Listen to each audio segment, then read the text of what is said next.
વાહનોના અકસ્માતને લઈને ટ્રાફિક પોલીસે કાર્યવાહી કરી। પોલીસે મહાનગરપાલિકાની કચરાની 20 ગાડી ડિટેન કરી દંડ ફટકાર્યો। એસએમસીની ગાડીઓ સામે પણ પોલીસે મોટી કાર્યવાહી કરી। ટ્રાફિક પોલીસની ઝુંબેશમાં મનપાની ગાડીઓમાં જ બેદરકારી સામે આવતા કાર્યવાહી થઈ। ડ્રાઈવર પાસે લાયસન્સ ન હોવાથી પોલીસે મનપાના જ વાહનો ડિટેન કર્યા, સાથે નંબર પ્લેટને લઈને પણ બેદરકારી દાખવતા હતા તેવી પણ જાણકારી મળી છે। અમે એસએમસીની તમામ ગાડીઓને આજે જે ગાર્બેજીસ લઈ જતી હોય છે એને ચેકિંગ કરવામાં આવેલું, જેમાંથી 20 જેટલા વાહન ચાલકો છે તેમની પાસે લાયસન્સ ન હતા। અમુક ડ્રાઈવરો પોતાનો સીટ બેલ્ટ બાંધતા ન હતા। અમુક ગાડીઓ જે કચરામાં જતી હોય છે એના નંબર પ્લેટ દેખાતી ન હતી। આવી તમામ વાહનો વિરુદ્ધ કાયદેસરની કાર્યવાહી કરવામાં આવી છે અને 20 જેટલા વાહનોને અમે ડિટેન કરી તેઓને ગોડાઉને મોકલી આપવામાં આવેલ છે। વટવા જીઆઈડીસીમાંથી મિત્રતાને શર્મસાર કરતો કિસ્સો જોવા મળ્યો છે, જેમાં રાજ સોઢી નામના યુવકે પોતાના મિત્ર હરીશ જેઠવા સાથે છેતરપિંડી આચરી। મોબાઈલ વાપરવાના બહાને લોન મેળવી રૂપિયા 8 લાખથી વધુની ઠગાઈ કરી। રાજે મોબાઈલ નંબરનો ઉપયોગ કરી જુદી જુદી ફાઇનાન્સ કંપનીઓમાંથી લોન લીધી। લોનની ઉઘરાણી શરૂ થતાં હરીશને છેતરપિંડીની જાણ થઈ, જે બાદ પોલીસ ફરિયાદ નોંધાવતા મામલો બહાર આવ્યો। પોલીસે આરોપીની ધરપકડ કરીને વધુ તપાસ શરૂ કરી। હરેશભાઈ જેઠવાનો આરોપી રાજ સોઢી એ મિત્ર છે અને મિત્ર દાવે એ મોબાઈલ પોતાની પાસે ઘણીવાર વાપરવા રાખતો હતો, જેના આધારે જે ક્રેડિટ કાર્ડ છે એના ટ્રાન્સફર કરાવી અને પૈસા ઉપાડી લીધેલાની હકીકત જાણવા મળેલ છે। રાઉન્ડ અપ કરી અને જીઆઈડીસી પોલીસ સ્ટેશનમાં લાવવામાં આવેલ છે, જેની વધુ પૂછપરછ હાથ ધરવામાં આવેલ છે। પૂછપરછમાં રાજ સોઢી દ્વારા પોતાને પૈસાની જરૂરિયાત હોય જેથી આ વિશ્વાસઘાત કરેલાનું કબૂલ કરવામાં આવેલ છે। જન્માષ્ટમી પર્વને લઈને ભક્તિમય માહોલ જોવા મળી રહ્યો છે। દ્વારકામાં જન્માષ્ટમી ઉત્સવની ધામધૂમપૂર્વક ઉજવણી કરવામાં આવશે। મોટી સંખ્યામાં ભક્તો ઉમટવાના હોવાથી સુરક્ષામાં પણ ચુસ્ત બંદોબસ્ત કરવામાં આવ્યો છે। તો યાત્રાળુઓ માટે ખાસ વ્યવસ્થા કરવામાં આવી છે, જેમાં કીર્તિસ્તંભથી 56 સીડી સુધી બેરીગેડ લગાવવામાં આવ્યા છે। જન્માષ્ટમીને લઈ દ્વારકામાં 1500 સુરક્ષાકર્મીઓ બંદોબસ્તમાં તૈનાત રહેશે। આજે દ્વારકાધીશ જગત મંદિર પરિસરમાં ગુજરાતના સાહિત્ય કલાકારો દ્વારા ભવ્ય રાસની રમઝટ બોલાવી, જેમાં ભક્તો કૃષ્ણમય રંગે રંગાઈ મંદિર પરિસરમાં ખૂબ જ આનંદ અને ઉલ્લાસથી રાસ રમ્યા હતા।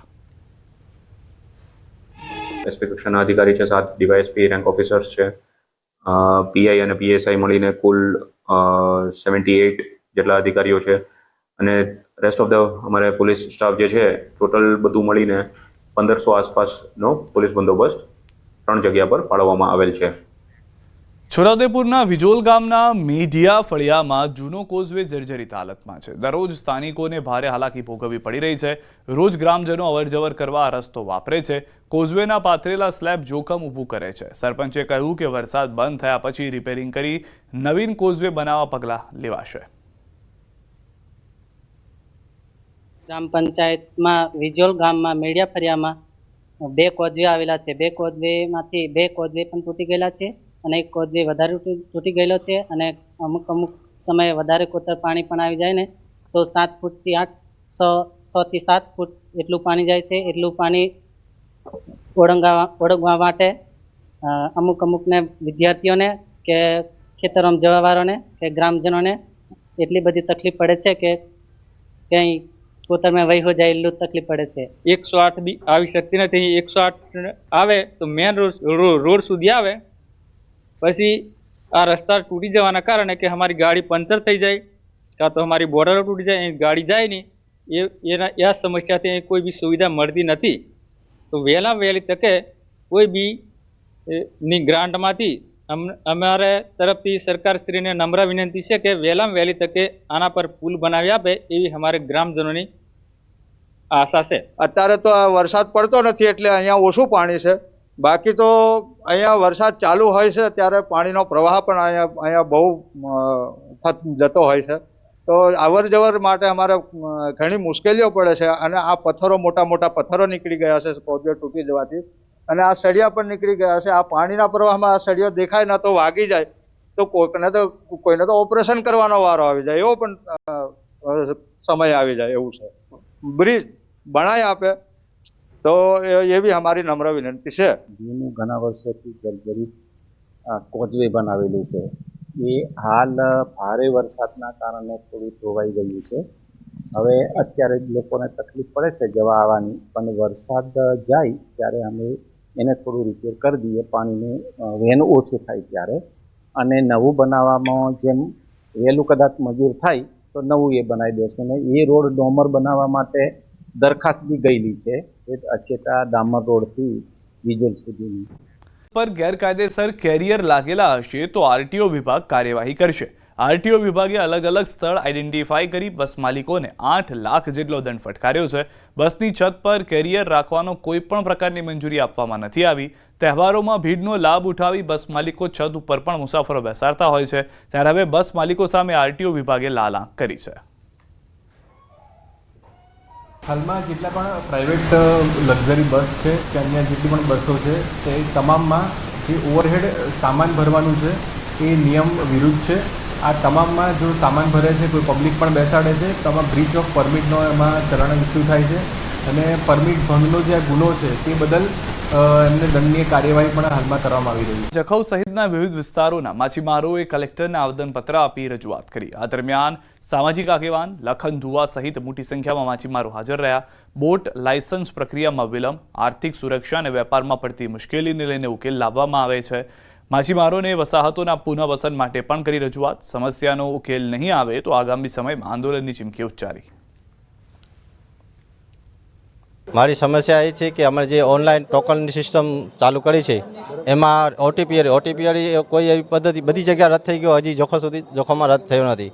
બીજો મસલો છે અમારો જોખો બંદર પર ડેમોલેશન થઈ ગયો, એના પછી અમે એમાં રહીએ છીએ છતાં બી અમને લાઇટ, પાણી, પાછી વहाँ કોઈ રહેવાની કોઈ સગવડ આપતા નથી. 15 દિવસમાં જખૌ છે, કેરવાંડ છે, કોસા છે, રાપર, વીડી, અંજારનું છે અને નારાયણ સરોવર છે, આ વિસ્તારોમાં તાત્કાલિક ધોરણે સમસ્યાનો હલ કરવામાં આવશે નહીં તો ચોક્કસ મુદત માટે અમે અહીંયા કને ધરણા ઉપર બેસી જશું. ગુજરાત યુનિવર્સિટીમાં ચાલતા ભ્રષ્ટાચાર ગેરરીતિને લઈને કોંગ્રેસ એનએસયુઆઈએ હોબાળો મચાવ્યો. મોટી સંખ્યામાં કોંગ્રેસ અને એનએસયુઆઈના કાર્યકરો વિરોધમાં જોડાયા હતા. સમગ્ર મામલે યુનિવર્સિટીના કુલપતિને રજૂઆત કરી પગલાં લેવાની માંગ કરી હતી. યોગ્ય કાર્યવાહી નહીં થાય તો આગામી સમયમાં આંદોલનની ચીમકી પણ ઉચ્ચારી હતી.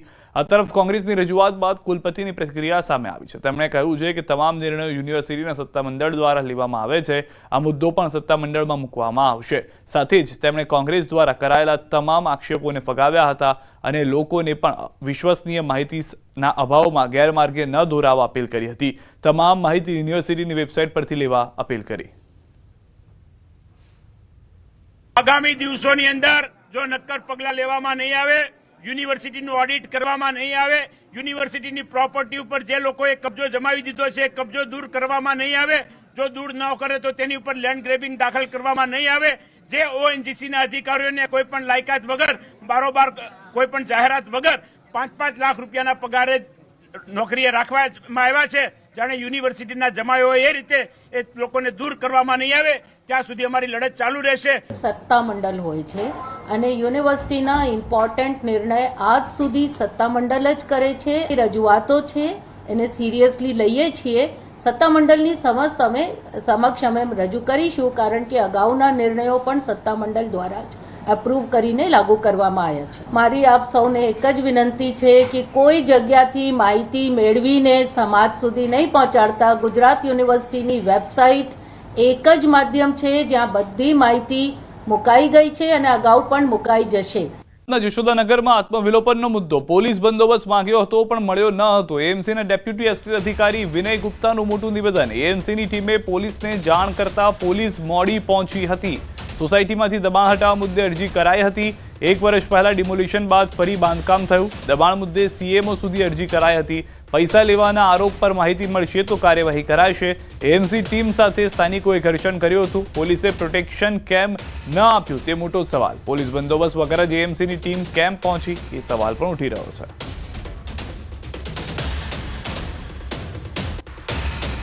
ઘણી વખત ફરિયાદો આવી છે અને સોસાયટીમાં જે ફરિયાદ છે અલગ અલગ લેવલમાં કરવામાં આવી છે.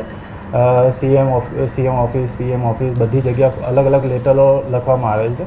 તે મુજબ આ બાંધકામ આપણે જે કહીએ છીએ 1 વર્ષ પહેલાં આગળ તોડી દેવામાં આવ્યું હતું, નોન યુઝ કરવામાં આવ્યું હતું. આ બાંધકામ ફરીથી એમને બનાવ્યું એટલે આ આયોજન વોર્ડ ઇન્સ્પેક્ટર દ્વારા ફરીથી અમલ કરવામાં આવ્યું. ઘર્ષણ થતાં 100 નંબરને ડાયલ કરવામાં આવ્યું હતું, પોલીસને બોલાવવામાં આવ્યું હતું, પણ થોડા કારણસર પોલીસ મોડી પહોંચી. ત્યાં એ સમય દરમિયાન અમલ કરવાનું બંધ રાખવામાં આવ્યું હતું અને ત્યાં જેસીબી પણ પાછળ લઈ લીધું હતું. એ સમયે આ ઘટના બની છે. એ સમયે જે ટીમ છે એ ત્યાં જગ્યાથી ખસી ગઈ હતી એવું જ્યાં વોર્ડ ઇન્સ્પેક્ટર જે ત્યાં હતા એમને કહેવું મુજબ કે થોડું ઘર્ષણ થયું તો એ લોકોએ 100 નંબર ડાયલ કરીને જગ્યા છોડી દીધી હતી, થોડુંક પાછા જતા રહ્યા. મહત્વના સમાચાર. એએમસીના ભરતી કૌભાંડમાં મોટો ખુલાસો. ભરતી કૌભાંડ અંગે ન્યૂઝ 18 પાસે મોટા સમાચાર. 8 વ્યક્તિઓના ખોટા માર્ક્સ બનાવી કરાઈ હતી ભરતી. પરીક્ષાના માર્ક્સ ઓછા હોવા છતાં માર્ક્સ સુધારાયા. એએમસીના અલગ અલગ વિભાગમાં કરાઈ હતી ભરતી. કૌભાંડમાં અગાઉ 4 કર્મચારીઓ પકડાયા હતા. સહાયક ટેકનિકલ સુપરવાઇઝર ભરતીમાં પણ હતું કૌભાંડ. એએમસી અધિકારી દ્વારા જ માર્ક્સ વધારાયા હતા. હેડ ક્લાર્ક પુલકિત સથવારાએ આચર્યું હતું કૌભાંડ. એએમસીની કમિટીની તપાસમાં થયો ખુલાસો. હવે એએમસી પોલીસ ફરિયાદ દાખલ કરશે. જે જાણકારી મળી રહી છે તે પ્રમાણે હવે એએમસી પોલીસ ફરિયાદ દાખલ કરવાની છે. વધુ માહિતી ન્યૂઝ સંવાદદાતા પ્રણવ પાસેથી મેળવીશું. જી પ્રણવ. સિદ્ધાર્થ, વધુ એક ભરતી કૌભાંડ છે તે નગરપાલિકામાં સામે આવ્યું છે. આ ભરતી કૌભાંડની અંદર એએમસીના જે હેડ ક્લાર્ક છે પુલકિત સથવારા, જેઓ અગાઉ પણ અન્ય જે 4 જે ઉમેદવારો હતા તેઓના ખોટા માર્કના આધારે તેઓની ભરતી કરાઈ હતી. ત્યારે ફરી એક વખત નવા 8 વ્યક્તિઓ છે તે પકડાયા છે, જે નગરપાલિકાના અલગ અલગ જે વિભાગો છે તેમાં તેઓ કામ કરી રહ્યા હતા. તેઓ પરીક્ષામાં તેઓ ફેલ ગયા હતા, પરંતુ જે હેડ ક્લાર્ક છે પુલકિત સથવારા, તેઓએ તેના તમામના જે માર્ક છે તેમાં વધારો કરીને આ તમામ લોકોને જે લિસ્ટ હોય છે, જે યાદી હોય છે નગરપાલિકાની, તેમાં ભરતીમાં તેઓના જે આંકડાઓ છે, જે માર્ક્સ છે તે વધારે દેવામાં આવ્યા હતા. ન્યૂઝની પાસે એક્સક્લુઝિવ માહિતી છે પ્રમાણે જે નામ છે મોહમ્મદભાઈ આસિફ, જેઓ સબ ઇન્સ્પેક્ટર છે, તેઓને હાલ સસ્પેન્ડ કરવામાં આવ્યા છે. તેઓ સામે પોલીસ ફરિયાદ દાખલ થઈ છે.